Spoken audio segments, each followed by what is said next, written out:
और मेरे बहना भाइयों, सरदार वल्लभ भाई पटेल का जीवन पूरी शुचिता और ईमानदारी का प्रतीक था। एक भी आरोप उनके जीवन में कभी नहीं लगा था। वे भ्रष्टाचार के प्रति बहुत ही सख्त थे और उन्होंने साफ कहा था, किसी भी मंत्री के खिलाफ यदि कोई शिकायत आए तो उसकी जांच होनी चाहिए, चाहे किसी कितने भी बड़े पद पर कोई क्यों न बैठा हो, और यदि आरोप सही पाया जाता है तो मंत्री को अपना पद तुरंत छोड़ देना चाहिए। और उन्होंने अपने साथियों को भी इसी कसौटी पर कसने का काम किया था। सरदार वल्लभ भाई पटेल की शिक्षा का आदर आजाद भारत के इतिहास में पहली बार किसी ने किया है मेरे बहनों भाइयों, तो भारतीय जनता पार्टी ने किया है।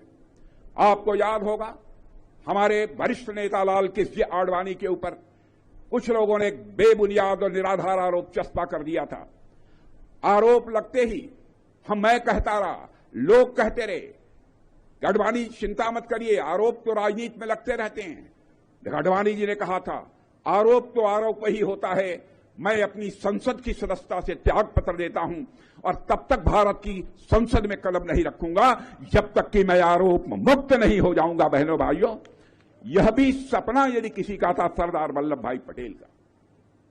मेरे बहनों भाइयों, सरदार वल्लभ भाई पटेल के उन्हीं उच्च आदर्शों से प्रेरणा लेते हुए हम लोगों ने भी संविधान के 130वें संविधान बिल को संसद में पारित कराने का मन बना लिया है। ध्यान से सुनिएगा, हमने संविधान के 130वें 130th संशोधन बिल को संसद में पारित करने का हम लोगों ने मन बना लिया है, जिसके तहत सर्वोच्च पद पर कोई व्यक्ति बैठा हुआ है तो भ्रष्टाचार के खिलाफ उससे नैतिकता के आचरण की अपेक्षा की जाती है। यानी अपने पद पर बैठे किसी व्यक्ति को, पद पर यदि कोई व्यक्ति बैठा है, 30 दिन से अधिक उसे जेल में रहना पड़े तो उसे अपने पद से त्याग पत्र देना पड़ेगा।